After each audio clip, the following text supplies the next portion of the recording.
इसके लिए आपको हमें कोई जेवर या माला देनी होगी। अरे हाँ, क्यों नहीं, ये लीजिए, आप हमारी तरफ से ये रखिए।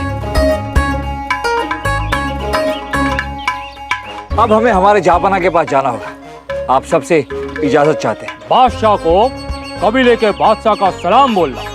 बहुत बहुत शुक्रिया आपका, और आप सबका भी।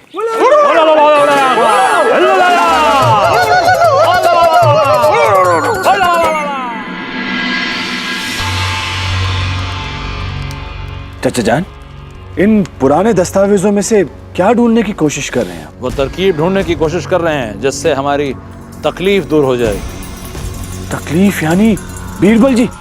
चाचा जान, यदि बीरबल जी को रास्ते से हटाने की तरकीब है इसमें, तो आपने से पहले क्यों नहीं ढूंढा? इस दस्तावेज में वो तरकीब नहीं ढूंढ रहे हैं बीरबल को हटाने की, बल्कि हम वो रास्ता ढूंढ रहे हैं जिस रास्ते से हम अपनी।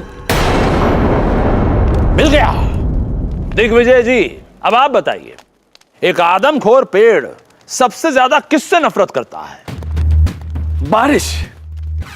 बारिश नहीं, आग। लकड़ी की सबसे बड़ी दुश्मन आग होती है। ये देखिए, इस दस्तावेज के मुताबिक जब कभी जंगल में आग लगती है, वो आदमखोर पेड़ वहां फौरन नजर आता है, और आग के इर्द गिर्द जो भी नजर आता है उस दिन के बाद कभी किसी को नजर ही नहीं आता। तिलोत्तमा जी, लगता है आपको थोड़ी ठंड लग रही है। नहीं, थोड़ी नहीं, बहुत ठंड लग रही है।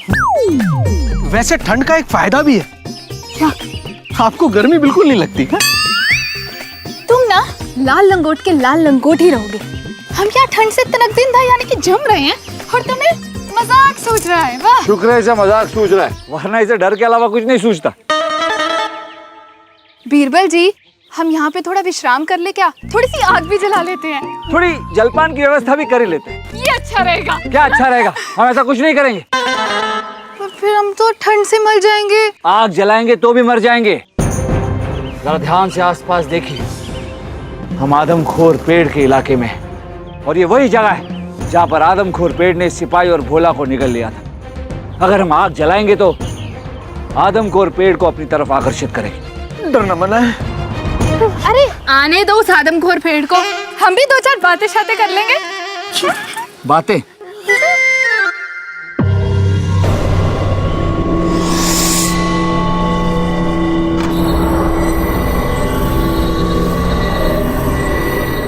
ये वही डाल है जिसे सिपाही को पकड़ लिया था, तो फिर पेड़ उसे निगल गया। अरे ये तो आम के पेड़ की डाल है। तभी तो वो आम का पेड़ आम जनता को निगल रहा है। बीरबल, मैं भी एक आम इंसान, चलो वापस चलते हैं। कहीं वो आम का पेड़ यहाँ आके कत्ले आम ना मचा दे। डरना मना है। नहीं लाल लंगोट, इस गुत्थी को तो हम सुलझा कर रहेंगे। हम इस जंगल से खाली हाथ नहीं जाने वाले। तो क्या लेकर जाओगे अपने हाथों में? मेरी लाश? वो तो हम पेड़ के लिए छोड़कर जाएंगे ना। हमें तो इस जंगल में किसी काम की चीज की तलाश है। लेकिन चाचा जान, इस आग और लकड़ी की दुश्मनी से हमारा क्या लेना देना? यही तो आप भूल रहे हैं वजीर आजम, कि बीरबल जी अभी भी उस जंगल में है। अगर कोई उस जंगल में जाकर आग लगाएगा तो वो आदमखोर पेड़ फौरन वहां पर आ जाएगा और बीरबल को निगल जाएगा। वाह चाचा जान, वाह, अद्भुत! क्या शानदार योजना बनाई है आपने उस बीरबल जी को रास्ते से हटाने की। लेकिन चाचा जान, जो इंसान जंगल में जाके आग लगाएगा उसकी जिंदगी को भी तो खतरा हो सकता है ना? खतरा तो हो सकता है, लेकिन इतना खतरा तो उठाना ही पड़ेगा। उचित कहा आपने चाचा जान, सही है। किंतु चाचा जान, वो कौन है जो जंगल में जाकर आग लगाएगा और उस बीरबल जी को हमेशा हमेशा के लिए हमारे रास्ते से हटा देगा? जंगल तो वही जाएगा जिसे बीरबल के मरने से सबसे ज्यादा फायदा हो। हम चाचा जान, हम कैसे जा सकते हैं? मतलब अगर वक्त खराब रहा तो हमारी जान भी जा सकती है चाचा जान, और ये काम इतना आसान नहीं है। हमेशा याद रखना दिग्विजय, जिंदगी को आसान नहीं, खुद को मजबूत बनाना होता है। वक्त कभी अच्छा नहीं होता, उसे अच्छा बढ़ाना पड़ता है।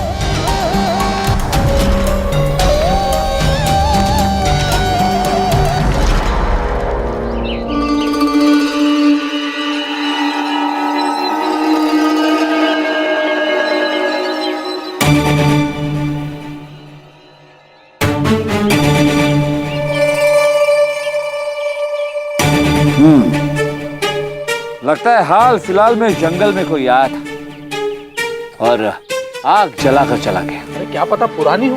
नहीं लाल लंगोट, इस मौसम में हवा में नमी बड़ी होती है। अगर ये आग पुरानी होती तो अब तक ये राख मिट्टी में मिल गई होती। और वैसे भी कबीले के सरदार ने हमें बताया था कि इस मौसम में जंगल में वो आग नहीं जलाते, ये उनका रिवाज है।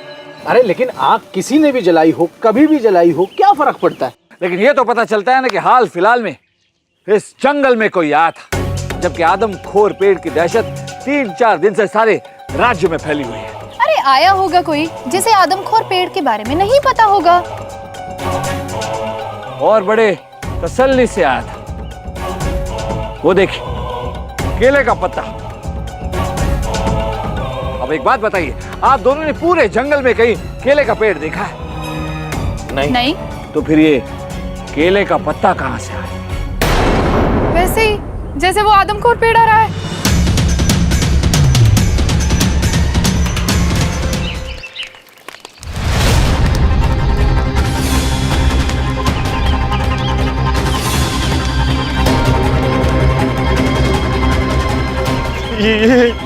ये चचा जान ने हमें कहाँ फंसा दिया?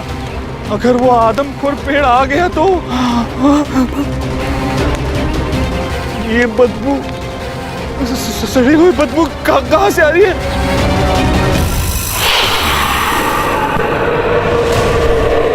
आदमखोर पेड़, पेड़, आदमखोर, बचाओ हमें, बचाओ, बचाओ। वजीर आजम,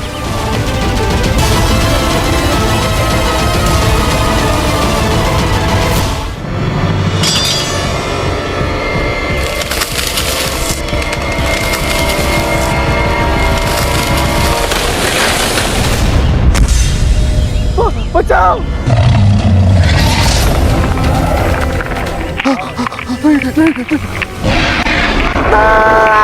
बचाओ।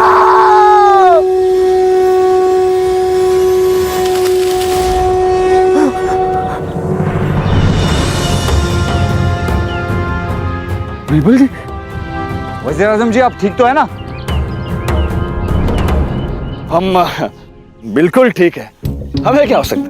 वैसे आप यहाँ कर क्या रहे हैं? वो हम यहाँ पे वो आदमखोर पेड़ को ढूंढने आए थे, और जैसे ही वो हमारे सामने आया, हमने उस पे ऐसे वार किया, ऐसे वार किया, ऐसे वार किया, डाली कट गई, डर के भाग गया। आपने हाथ से आदमखोर पेड़ पर वार किया? नहीं, तलवार से। तलवार तो आपके पास है ही नहीं।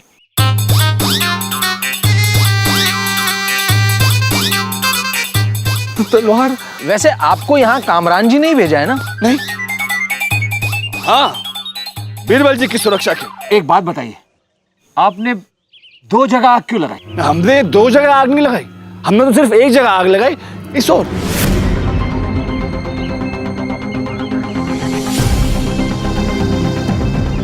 तो ये दूसरी आग किसने लगाई है? ये आग अगर आपने नहीं जलाई तो किसने जलाई? हमें नहीं पता।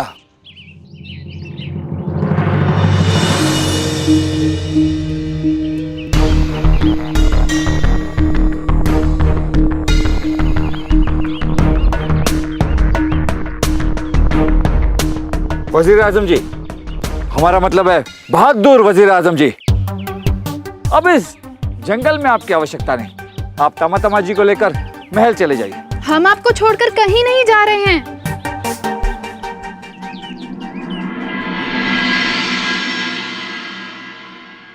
तमा जी,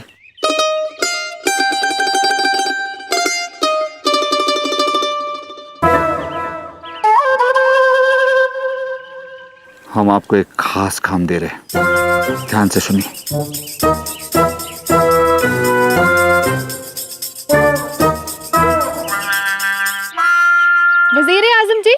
हम आपके साथ चलते हैं। और चिंता मत कीजिए, आप हमारे साथ तनक दिन धा हैं, यानी कि सुरक्षित हैं। तिलोत्तमा जी, हम किसी से नहीं डरते, आइए।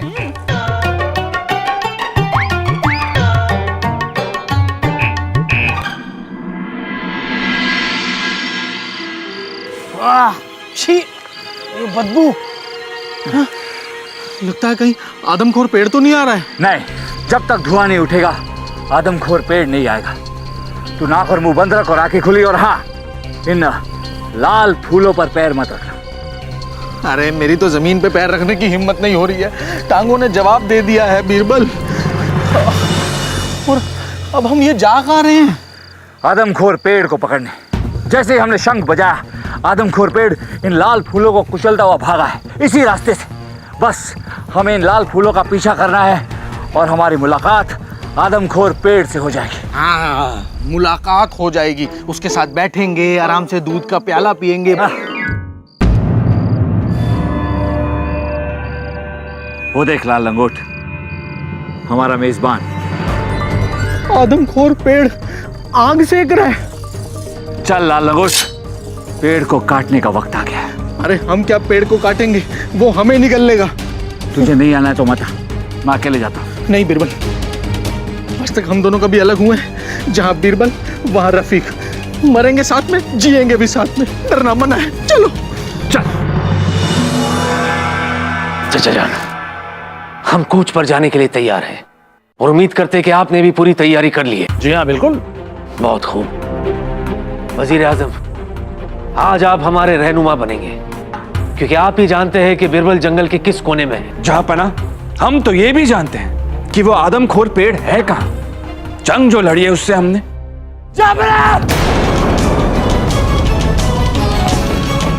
बिरबल,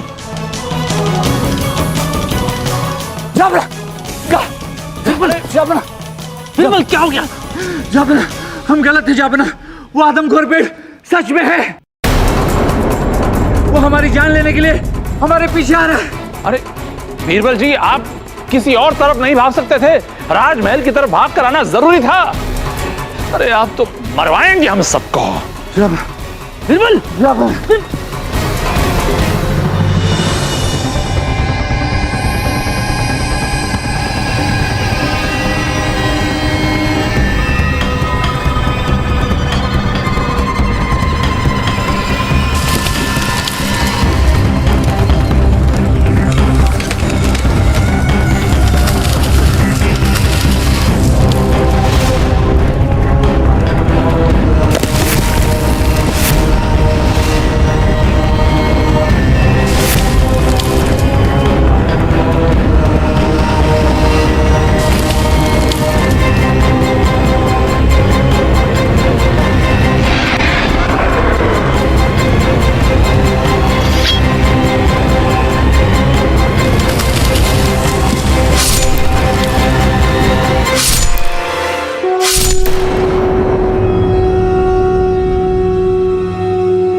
कैसा छल है?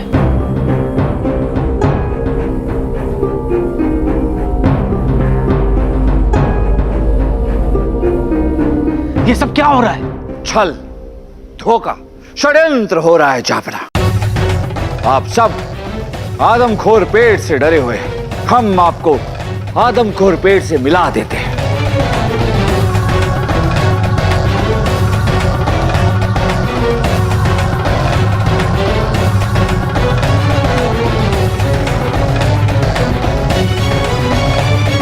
ये रहा आदमखोर पेड़।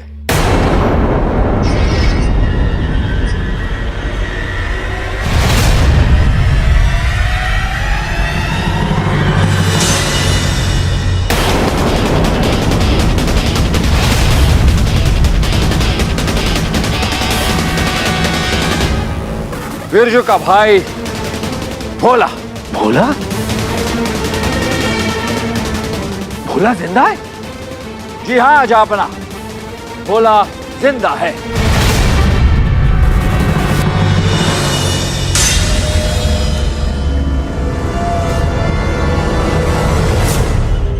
आदमखोर पेड़ कुछ और नहीं बल्कि एक मति भ्रम है।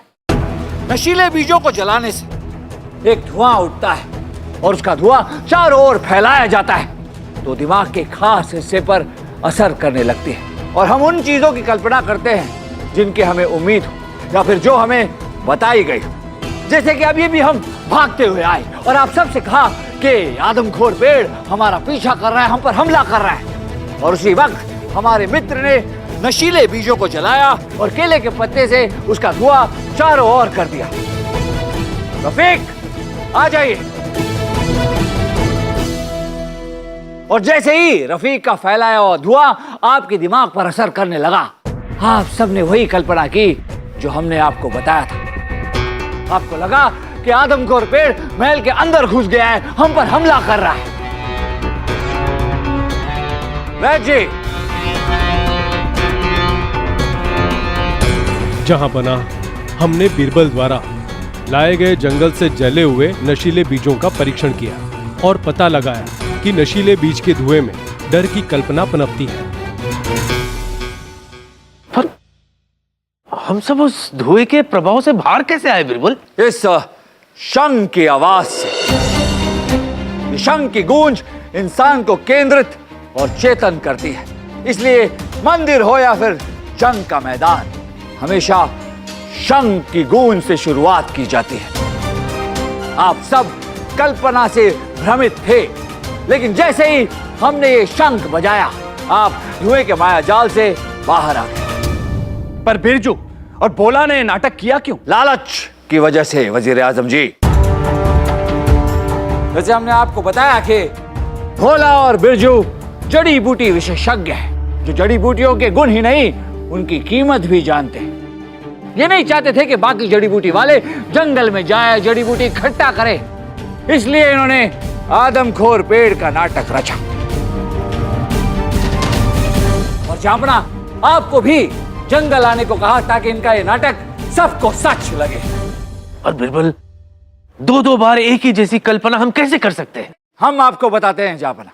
याद कीजिए, जब हम जंगल पहुंचे तो बिरजू ने हमसे कहा कि आने से पहले ये बदबू आती है, फिर धुआं आता है, आपको पेड़ आएगा। और उसी वक्त भोला नशीले बीजों को जलाया और केले के पत्ते से उसका धुआं चारों ओर कर दिया, जैसे अभी अभी हमारे मित्र रफीक ने किया। उस धुएं ने हमारे दिमाग पर असर करना शुरू किया और हमने कल्पना करना शुरू कर दिया। जापना ये पेड़ हमको जिंदा नहीं छोड़ेगा, ये सबको मार डालेगा। फिर हमें ऐसे प्रतीत हुआ कि हमारे सिपाहियों को आदमखोर पेड़ मार रहा है, निगल रहा है। और उसी वक्त ये भोला छोटे से आदमखोर पेड़ बनकर आए और हमारे सिपाही को घसीट कर ले गए। बीरबल, आपको इस बात का भरोसा कैसे था कि आदमखोर पेड़ सच नहीं है? क्योंकि नई हवा तर्क में विश्वास करती है जापना। नया 9 दिन, पुराना 100 दिन में नहीं। और फिर हम कबीले के सरदार से मिले और उनके सर पर हमने अपने सिपाही की टोप देखी और तभी हमें शक हो गया कि ये आदमखोर पेड़ हो ना हो कोई षड्यंत्र है। कबीले के सरदार ने हमें बताया कि इस मौसम में वो जंगल में आग नहीं जलाते, लेकिन जंगल में हमें ताजा जले हुए आग के निशान मिले और उसमें हमें नशीले बीज भी मिले जापना। लेकिन वो सड़े हुए मांस की बदबू वो कहां से आ रही थी? उसका जरिया हम आपको बताते हैं कामरान जी। रफीक, ये खास तरह का फूल है जापना, जिसे मसलने से ऐसी बदबू आती है, रख दे से अंदर। और यही किया था इन दोनों भाइयों ने। बात समझ में आई कामरान जी? भोला और बिरजू ने मिलकर आदमखोर पेड़ का खेल खेला। ये नहीं चाहते थे कि बाकी जड़ी बूटी वाले जंगल में जाए ताकि ये ज्यादा पैसे कमा सके। और अफसोस की बात यह है जापना कि इनके लालच ने एक मासूम सैनिक और एक भोले भाले जड़ी बूटी वाले की जान ले ली। ये था आदमखोर पेड़ का ये सारा सच। सारा माजरा सुनने के बाद हम इस नतीजे पर पहुंचे हैं कि भोला और बिरजू कातिल हैं। इसीलिए हम इन दोनों को सजाए मौत देते हैं। राम जाफरा राम हमसे बड़ी गलती हो गई, हमें माफ कर दीजिए। राम जाफरा, ले जाओ इन दोनों को। Jofra, Jofra. जाफरा